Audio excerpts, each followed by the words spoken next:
The king is coming back. Tabletop, screen, it's different things. But nothing changes because he remains green.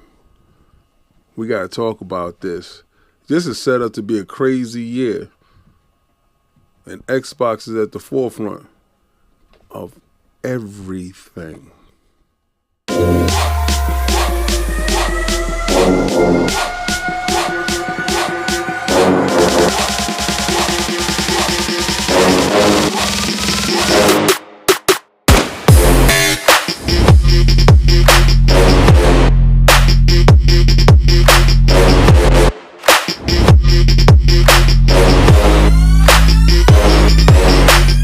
Blessings, and welcome back to Xbox Frontline News with your boy, the King.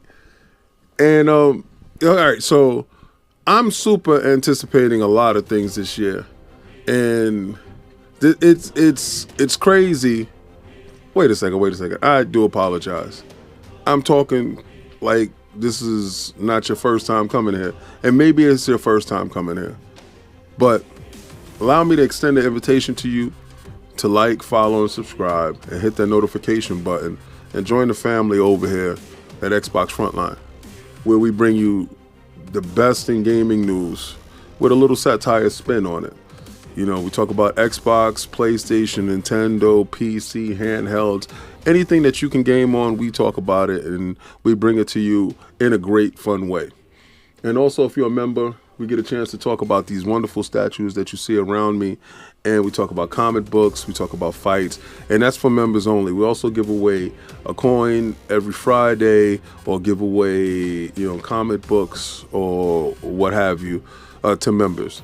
And those are the perks for the members. You have 3 different ranks. You have S through X, V is in the middle, and we have different perks. We have a call-in show Fridays at 6:30 p.m. Eastern Standard Time, where you get a chance to call in and give your take on what you see that's going on, or what's happening that week.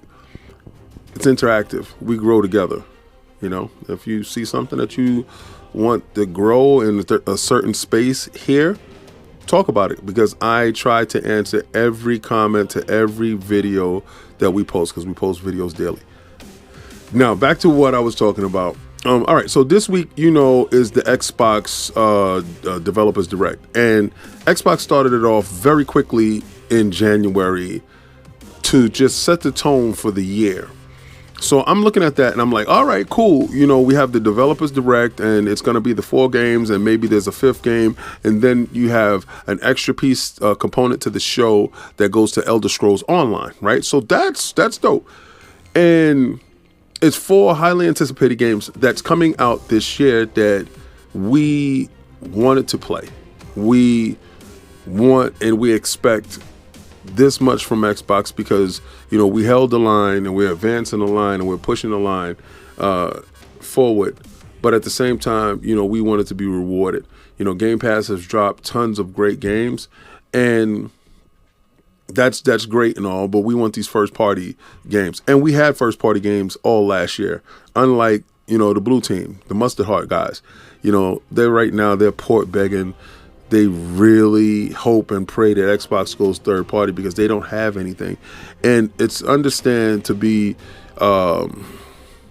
unfortunate, disfortunate, the disenfranchised, if you will. But hey, y'all guys got a secret show, right? But we're going to talk about the real stuff. Not that fake imaginary stuff that you guys hope for. Keep hope alive, bro. Keep hope alive. The Halo show. There's a component to the Halo show that's coming out in February, and there's a component to the Halo show that has these guys bent out of shape. Master Chief with his helmet off. And you have the fools over at IGN and other publications that probably don't know how the medium works. But the actor came out and he expressed his opinion on it. And because there's a ton of backlash from us gaming guys that wants Master Chief helmet on at all times. It's a first-person game. Who's to say his helmet isn't off? Goofy people. But regardless to what, there's the hardcore that feel that they needs to dictate where this goes to. And I don't share that same opinion. I take it as, because, I'm a comic book dude, so I take it as a Elseworlds type of thing. Even though a lot of this stuff is probably canon, I don't take it as serious as that, because I love to see my medium extended to different genres. And I love the fact that somebody gets a take of, on Master Chief. Would it be as big as Star Wars? We would only hope, but it doesn't have a budget like Star Wars. And it's not a Star Wars type of film where it's going to be an epic, bombastic type of thing. It's a TV show. And you got to look at it in the guise of that. If still Steven Spielberg would have did the epic Halo movie, what would it have been? So we do get the show. Season 2 is showing up. We got season 1 under our belt. And there was a scene in there that I just felt that was unnecessary.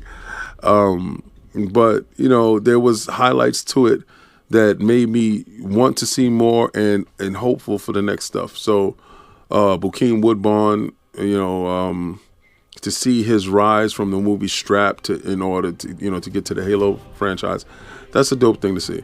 But is this the year of Halo? Is the King back? That's the bigger question.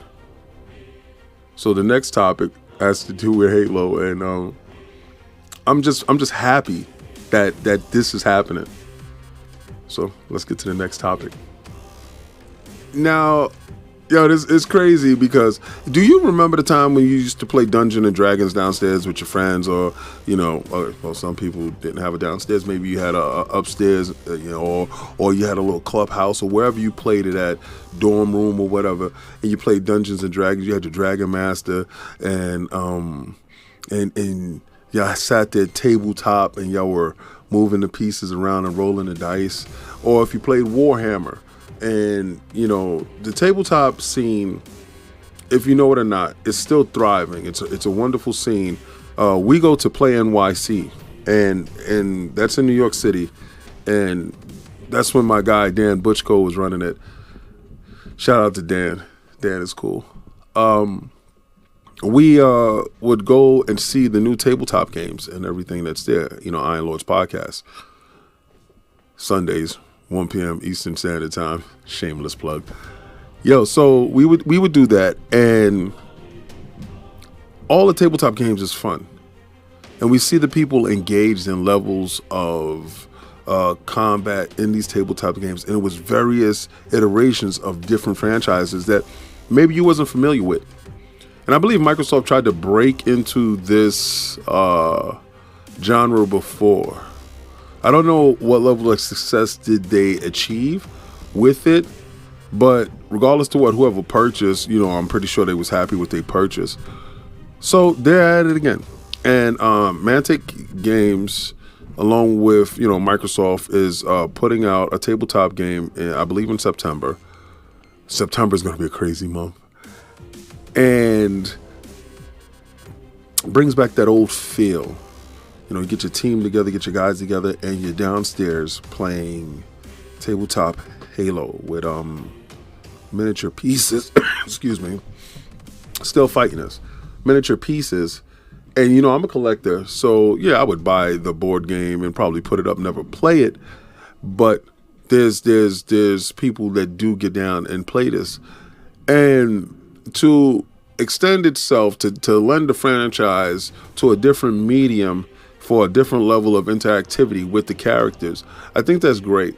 Because I did see, the Halo Legos, and I thought that stuff was great. So I always like to see stuff that I love in different spaces for people that don't know the franchise or do love the franchise and want to interact in a different way. I think Mantic Games, I wish them a ton of success with this. And it's good to see that Microsoft is lending the IP out in order for it to gain traction and views in different areas, to bring that back to whatever the core is, which is video games. Which brings us to my next subject, the Halo edition of Xbox Frontline news.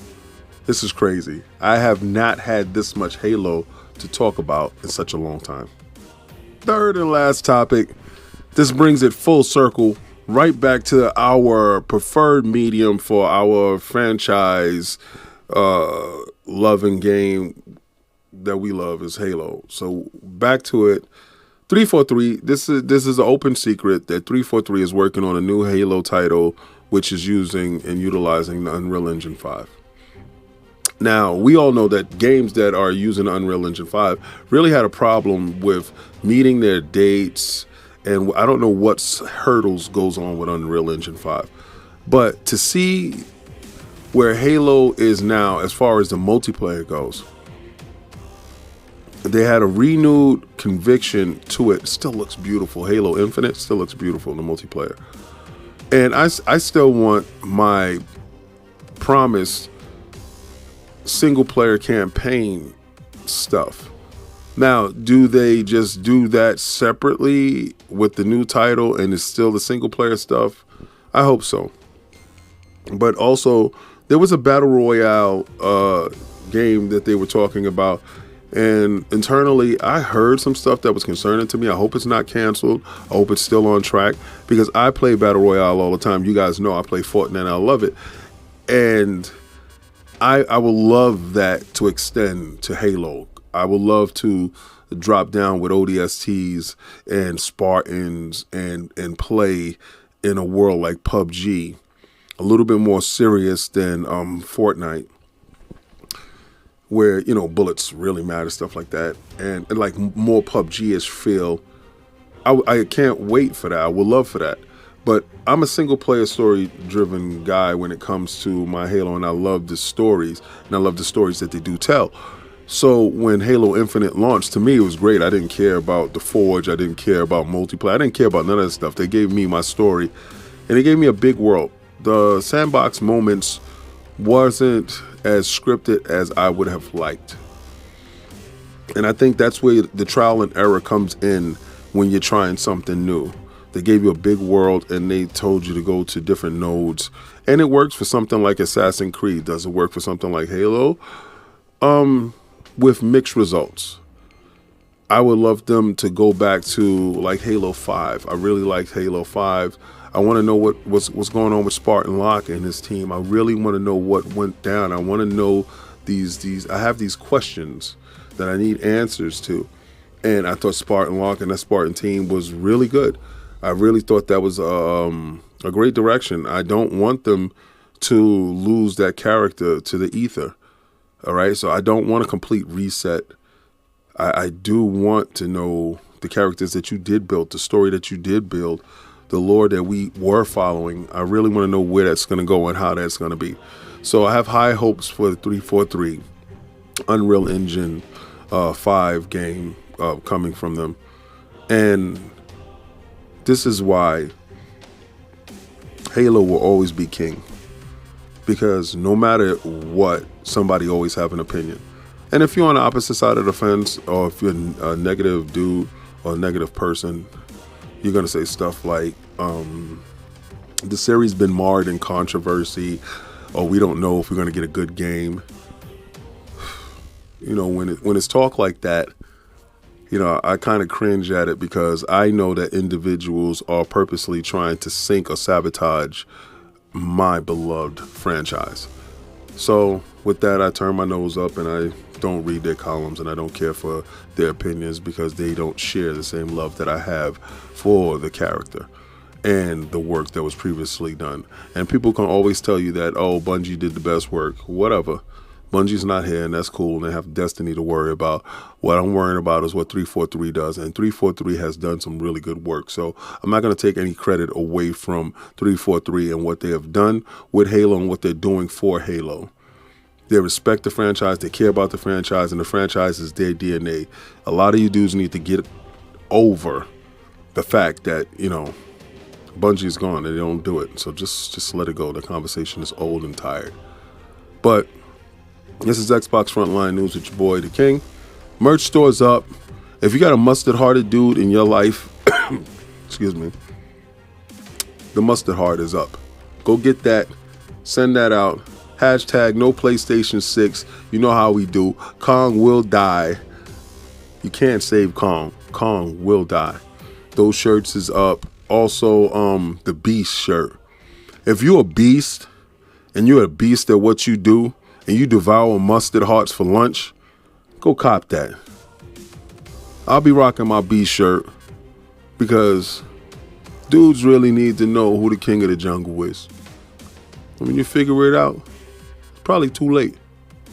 But you know what we do over here. This is the slogan. This is the tag. Try to play the Game Pass.